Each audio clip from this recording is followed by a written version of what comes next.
Welcome to Finance Leaders Retirement Insights, the broadcast where we sit down with thought leaders in the world of finance who reveal their unexpected wisdom on the issues impacting retirement.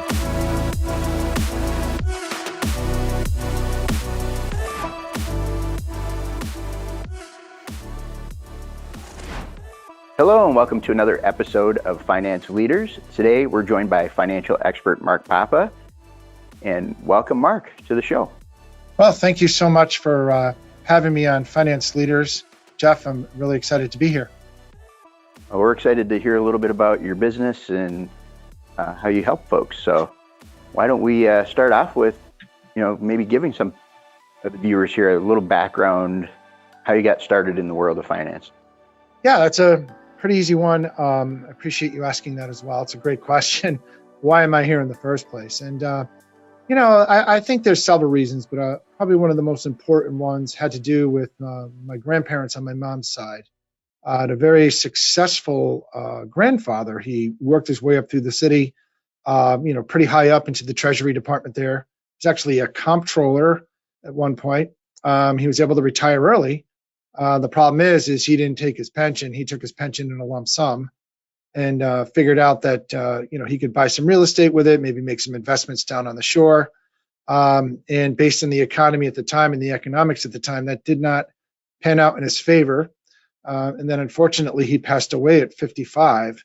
So my grandmother, had to struggle for at least 10 years before she can even start collecting her Social Security. So it did not turn out to be the best. Had she was able to keep half that pension and there was a little bit better financial planning and thought out a little bit more carefully, things would have been A-okay.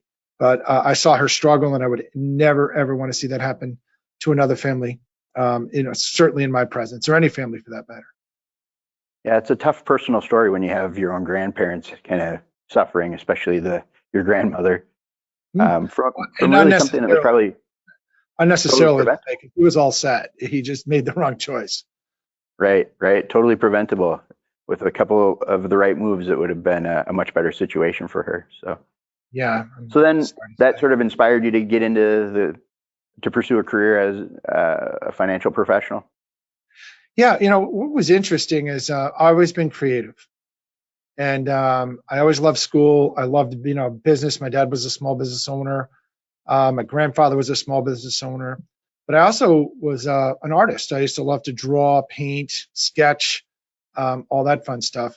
And I realized that when I learned how much that actually pays, that's probably not the path that I will pursue during my retirement, not trying to become an artist. So my cousins, my elder cousins, all three of them went to Wall Street in some capacity and went into the world of finance and, talked to me about the lifestyles. And I saw the lifestyles they were living and realized that was probably a place I wanted to pursue.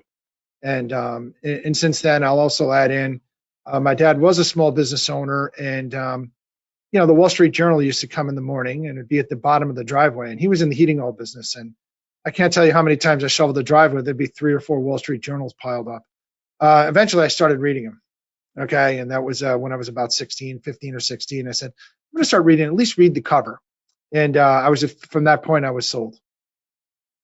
Well, it's an interesting path, obviously starting off with the grandparents having a little bit of a financial drama when they were really set up, going on to having cousins that were immersed in it and even a father. So you were sort of being prepped from a very early age to get into financial services. Yeah, very lucky that I'm very happy that I was as well. Very lucky. Well, and I think, it's a great industry to actually have creativity, because I think a lot of times people think it's all about numbers. And really, there's a very creative aspect to solving all the problems that you're faced with when somebody comes to you. Well, you said it, you hit the nail on the head. I couldn't have said it better myself, because you really do have to be creative. And what's interesting is when you're working with clients, they'll help you. They'll show you, what their issues are, and they'll actually help you through the problem if you communicate the right way. And a lot of times, we're not just here for a one-size-fits-all solution. It's a discovery process. And once we can really drill down at what's causing the problem, then the fix becomes easy. And fixing it, again, does take some creativity almost in every single case. because there's no two people that are the same. And, it's like if you were, Jeff, are you the same as your neighbor or your friends or, so everybody's a little different. So it's that creativity that, of course, within the confines of the rules, in the laws, make things it's a lot of fun and it's a little bit of a challenge. But, I love being challenged because you come out with that solution. You have some very happy clients. Yeah, it's fun when you can actually make somebody's dreams come true when it comes to their retirement or their future. Yeah, and better yet, being that we're independent and holistic, we can, we don't have anybody putting us in a box telling us what we have to do for their clients. We get to decide and help let the clients decide what's going to be best for them, and then we just implement the strategy. So it's a totally different outlook than some of the larger entities in the financial services industry these days that are non-independent. Yeah, and I think that actually leads me to my next question, which is, what sets you apart from, other financial professionals in the industry? That's a big one right there, but I'm sure there's more because I know you do some unique things with your practice that very few other advisors do. Yeah. Well, thank you for pointing that out also. I'm a member of a group called the 5Q system. They are one of 150 advisors that has been trained to do a review called the full checklist. And the full checklist is 21 different points where we're looking for hidden fees, unnecessary taxes. Maybe there's high turnover in the portfolio, maybe some lack of diversification. But, what really sets us apart, aside from that, it has to do with all the non-financial things we do. Imagine a client needing their power of attorney to work, and all of a sudden they go to the bank and they realize that the power of attorney is expired and they can't get their money.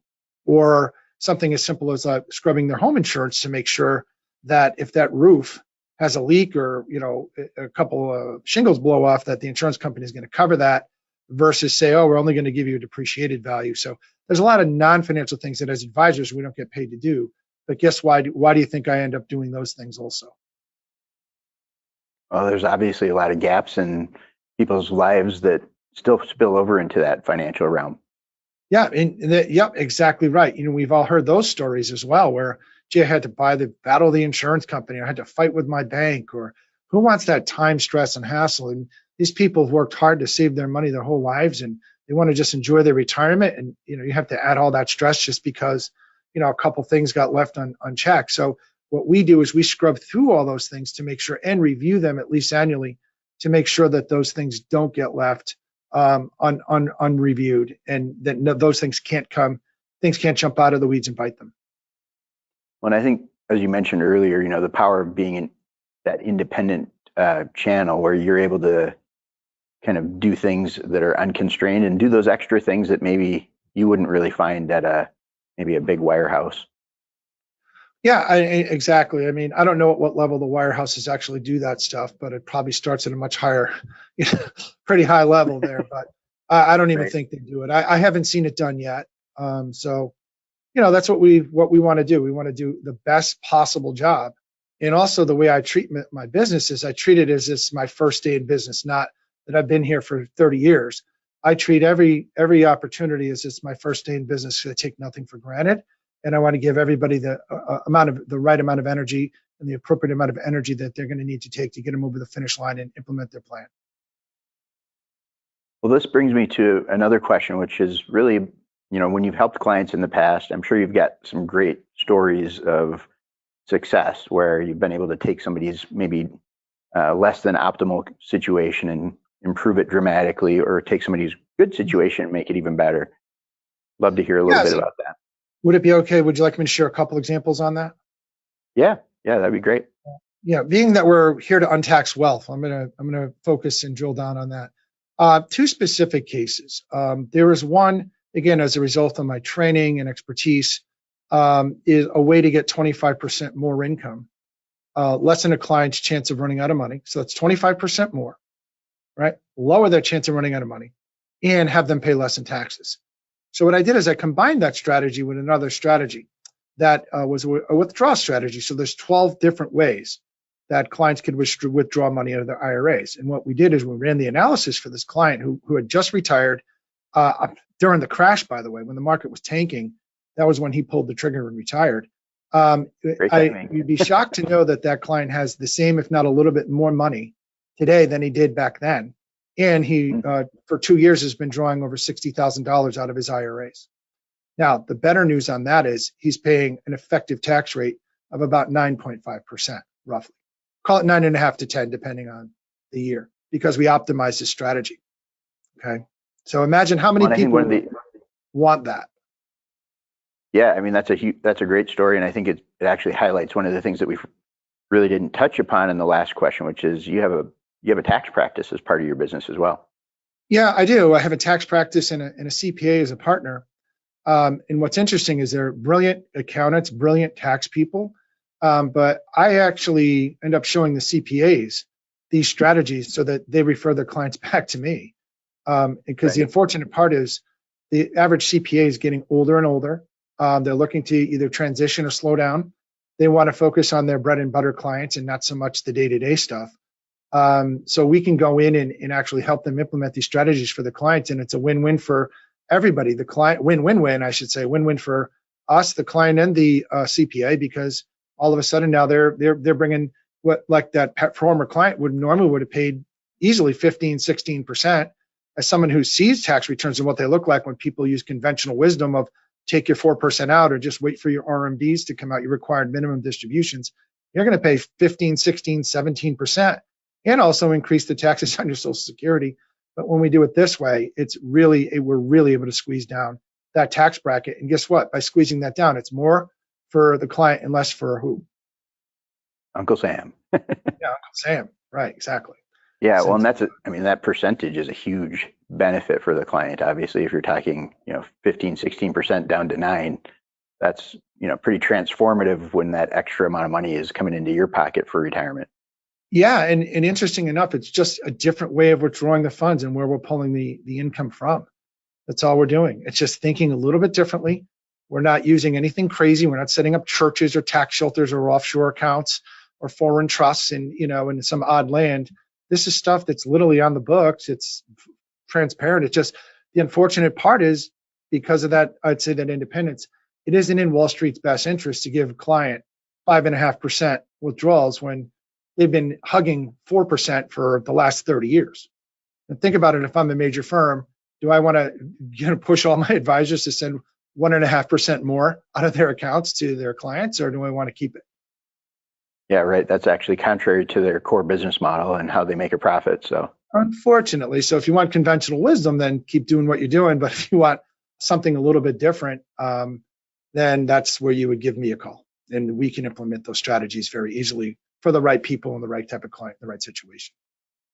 Mark, I know I've heard from a lot of folks that maybe for the first time they're reaching out to a financial professional or getting a second opinion because they have a relationship with someone already. They often find it intimidating to talk to someone just because maybe they did something wrong in their financial past and they didn't feel as well prepared as they'd like to be. How do you help somebody just feel comfortable, coming to you and really diving into their situation and showing everything so that you can help them? Well, again, I think for most people, I literally want to build a sign that when you walk into my office, you're greeted with respect. We treat everybody with the respect that they deserve, but also like a no snob zone. Like this is not a place for highbrows, a highbrow attitude. We're people, you're people. We have solutions. You may have problems that we want to uncover. So we want to help you uncover those problems. And we do what's called a full checklist review. It's almost like a home inspection report. So how many people are intimidated by their home inspector, right?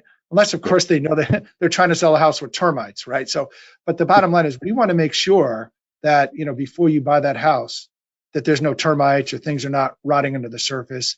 But what we get to do is help them decide what things do you want to fix, whatever order that may be. And people say, I want to do this first. Guess what I tell them? Great, let's work on that. Let's get started on that basis. So we'll do that. And it's about asking the questions. I don't sit there and tell them a thing. It's just working with them and helping them discover the things that aren't working so well or the things that they didn't know about. For example, there could be benefits that they were unaware of that they had no idea they had because they were never shown. there could be expenses or unnecessary taxes or unnecessary fees, but again, they were never shown. And we need to help them figure out whether that's something they should have known. And by the way, is that something that is their fault or the advisor that they're working with fault? And from there, if we get them to see enough of that, chances are they're going to let us help them with the solution. And that's what we're here to do. So there's no intimidation, no quick sale, no quick buck. It's a process that just helps you. It's a self-discovery process that helps you come to the right conclusions. And then all we do is come up with a solution. Well, I do have a quick follow-up for you on that. Sure. How common is it for someone to come into your office and have all of those things on that comprehensive checklist taken care of? It's never happened. I've had some people, we have a survivor's guide that, people will say, oh, I have all this stuff written down in a box in my closet. So if anything happens to me, my kids know where to find that box. Great. So then we get to put that on the survivor's guide. So, but most of the time, I think on average, it's about at least 16 of the 21 things. There's something that we can most likely do to enhance it, whether it's big or small. But there's a lot of big things we find too, and that's almost every case. And then, I'd say there's other times where we don't find a lot. And here's what we do: we find nothing. That's great news for you. Whatever little things you want us to fix, we simply just fix for free, and you can go on your merry way. There's nothing to change. You did a great job, and there's no point in us signing up if everything is good, right? If thing you want, so we just let them go, and we'll actually bring them in and show them how to fix their power of attorney, or make sure that they digitally file their medical power of attorney, whatever the case may be. I was like, yeah, this is how you do it. Let's come back in for a half hour. We'll help you fix those things, and you can go on your merry way. And by the way, if you have anybody that we'll say that who would also want to try this as well, then feel free to send it to us. But we just let them go on their way. We have enough of people that we can help. So we're helping them either way. So it's good karma. Yeah, I think that's a great way to do business where, no matter what, somebody comes in, you're going to get some value just from having come to that appointment and gone through a process with you to see where some of those gaps are. That's it. Yeah, pretty simple. Well, it's all in their hands, and obviously you've got a great service there helping people get clarity. Speaking of that, how does that process, I know that it's a lot of questions and they sort of come to their own understanding about their situation, but how do you help them get clarity about their financial situation? Because my experience is a lot of folks have never really looked at their numbers. They might have amassed some funds somewhere automatically on autopilot, haven't really thought much about it. Sure. And now they're thinking, okay, I've got enough for, a great retirement. And then they might find out, well, maybe not. It happens sometimes as well. Someone say, well, I might want to work another year. But I would say that how do we find that? The easiest thing, again, is we use third-party software. So the full checklist is all third-party. It's not my opinion. It's not. It's kind of like if you were to buy a car, would you, go to the Ford website, and what would Ford tell you to buy? Mm-hmm. It's likely you're going to buy a Ford, right? But if you were going to buy a car, wouldn't you want to go to maybe Consumer Reports or Kelley Blue Book for those answers? So seems like a wise choice. Yeah, absolutely. And you're going to get an unbiased opinion, or unbiased. You want unbiased. So that's how we do it. We show them an unbiased opinion, an unbiased look of what's going on, and we help them decide what's right or wrong. Well, and I know because you have a tax practice, you do a lot of planning around making sure they're optimizing their tax situation. What are some common misconceptions people might have about actually what's possible for untaxing their retirement income or savings?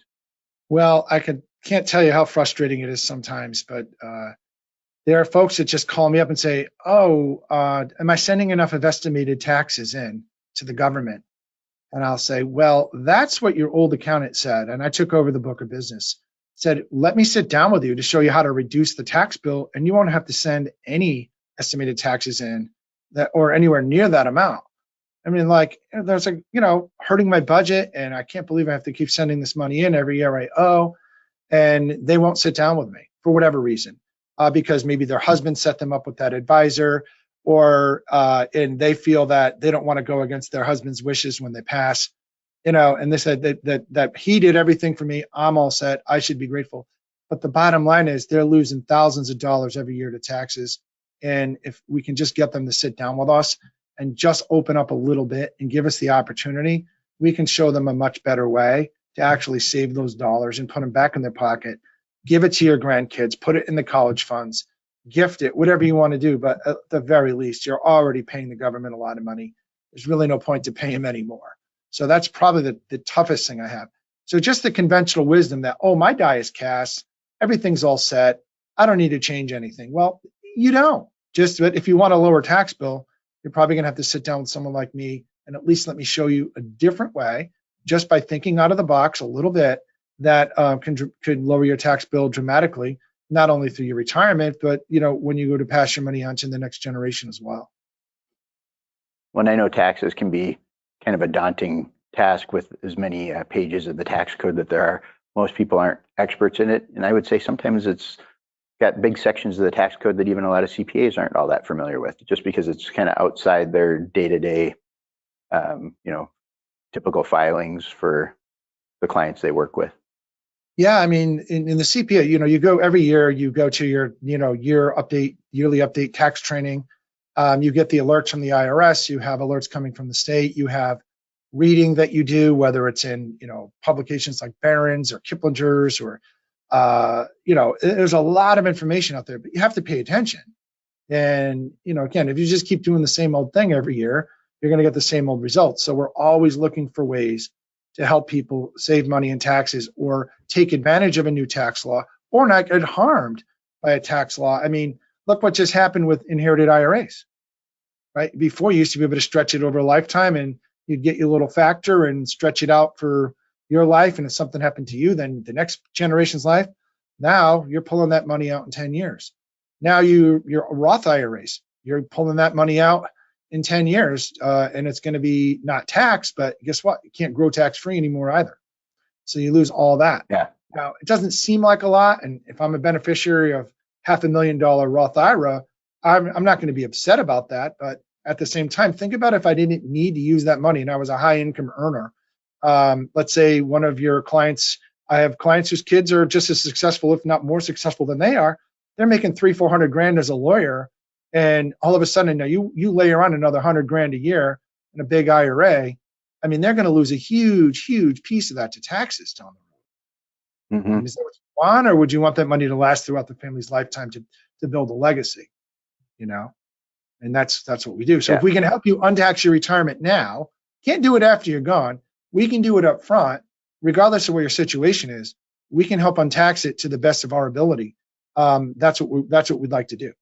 Right. And I'd imagine hopefully the clients would like to do that as well. I'm sure a lot of the folks watching are probably very interested in that. So,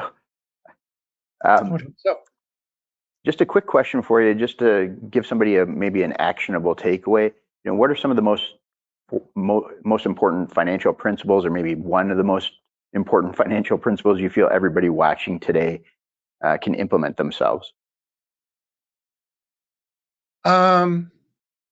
I mean, I would say a lot of people, if they're growing their money, they can just buy index funds and call it a day, right?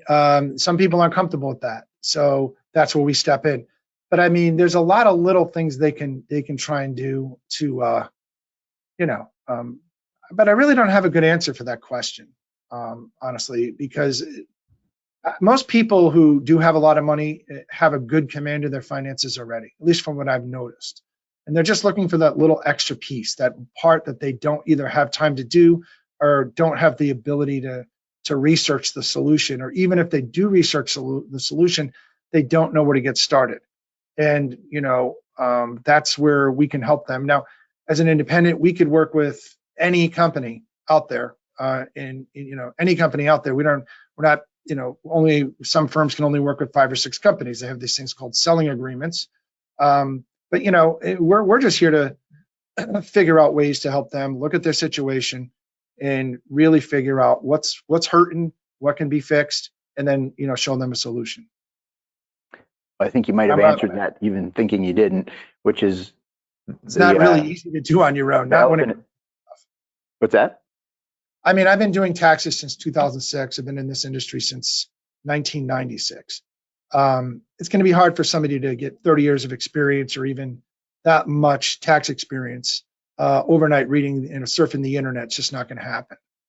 I mean, if you have that Yeah, kind and of that was energy, where I was going with your good luck. answer. I think really kind of summed up the elephant in the room for a lot of folks, which is maybe they're very successful. They've been, doing great at accumulating assets, but it's always it's not knowing what you don't know. And that's where the power of working with someone like you can really make a big difference with those little missing pieces that they just didn't know they didn't know. Right. Well, that's exactly right. And so we actually ask the questions to them, and those are the questions that they may or may not know to ask. And then again, you're working with highly successful, smart people. They're going to ask questions. They're going to ask me some things that I may not know. And I'm going to sit there and admit, I don't know, but I can assure you that it's not going to be hard to find an answer. Because you know what, as much as you can be an expert, no one knows everything. So you're right about that. Yeah. We encourage that too. Anything, if I can learn something new, great. I'm not averse to that. No one has a monopoly on ideas, as we always used to say. There's some good things about this industry. There's always stuff changing and always an opportunity to learn something new, for sure. Yeah, it certainly is. And that's not going to change anytime soon. That's going to be an ongoing evolution. Right. So is there a common mistake that you see that people have made in their finances, when they get up to retirement age or nearing retirement age, that can be corrected before they get into that retirement income phase or distribution phase? Yeah, I think the common mistake would just be, I would say 100%. I think the number one is overconfidence. As long as the markets are doing well, you're fine. You don't need an advisor. You don't think you need an advisor. The value of an advisor comes in many different forms. Russell Investments just did a big study about, just even quarterly rebalancing, that added a small percentage. And, someone coaching you to stay in the market added a certain percentage. But when you look at the study, the overall value of an advisor, and again, they're a third-party money manager. I don't even think they have their own financial advisors. They're an institutional money manager as well. Came up close to 5% a year annualized as the value of having an advisor. But my point being is this. I would say most people are just overconfident of their situation. They've saved this bucket of money, and they go back to saying, well, I can just throw my money in stocks and bonds because that's what they said in the magazine, or that's what they heard on CNBC, and I'm just going to be fine. Well, if you were in a 60-40 portfolio of stocks and bonds and didn't have other products that would help protect your principal, unfortunately, guess what happened? When interest rates spiked, your bond portfolio tanked, and people lost a lot of money. The 30-year Treasury was down almost 29%. Corporate bonds were down 25%. The ag alone, the blended aggregate, was down 12%. If I asked a room full of people if you would be willing to risk your safest money and give you 12% downside and barely a 2% upside, which is where bonds were yielding at the time, how many people would jump into that category, you think? Yeah, it doesn't seem like a very good risk-reward scenario. It wasn't very good. And the biggest problem we have is that the markets are now correlated. Stocks and bonds don't help each other anymore. When rates went up, stocks and bonds fell. So people have to look to other alternatives as well. And just sitting down with even if you have a good advisor that just sits down and goes, hey, let's tax loss harvest. Okay, so what we're going to do is take the losses I got you this year and help you save some money on taxes. But is my job to lose you money, or is my job to make you money, with the least amount of taxes, and versus just, we're going to tax loss harvest. Well, great. What did we lose money on this year? No, we're just going to reduce your taxes. Well, honestly, you had to lose me money to lower my tax bill. Is that a sustainable plan, do you think, Jeff? Yeah, that's probably not the smartest approach to reduce your taxes. Well, and that's one of the things I see as well. So those two things, overconfidence and just, doing things the same old way. And hey, the government loves it. You're feeding them. You're feeding the fire. You're feeding the Ukraine. You're feeding all these other things that the government wants to spend money on. So where should you be looking first, right? Where does charity begin? Yeah, at home. At home, exactly. Well, Mark, we're coming to the end of our time here today, but it's been fascinating to learn about your business and how you do things and the value you add. How can somebody maybe interested in learning more about your services get in touch with you? Very simply, we have a website that we utilize, and www.frplan.com.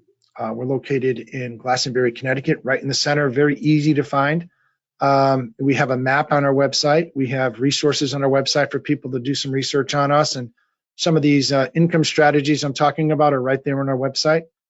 So, you're more than welcome to go www.frplan.com and have a look at us, and feel free to book a complimentary appointment. There's no cost or obligation, zero arm twisting, and hopefully at the end of the meeting, you'd be willing to let us look under the hood for you and, scrub all these things that, again, mostly we don't get paid to do. And as a courtesy, scrub through those things for you to see if there's any benefits that you're owed or any risks that you were unaware of or any hidden fees, or especially the big one, obviously, is unnecessary taxes that you're paying. And if we can find those unnecessary taxes and put them back in your pocket, think about this for a minute. You have to work for that extra money, or is that money we're just recapturing and putting back in your purse? Well, Mark, I appreciate you being a leader in the industry and adding value to all the folks that are in need of that type of help. And thank you for being a guest on Finance Leaders. Thank you for having me. It's been a delight, and I look forward to hoping to be able to come back someday. Thanks for joining us on this episode of Finance Leaders Retirement Insights. Be sure to check out our other top advisor interviews at financeleaders.net.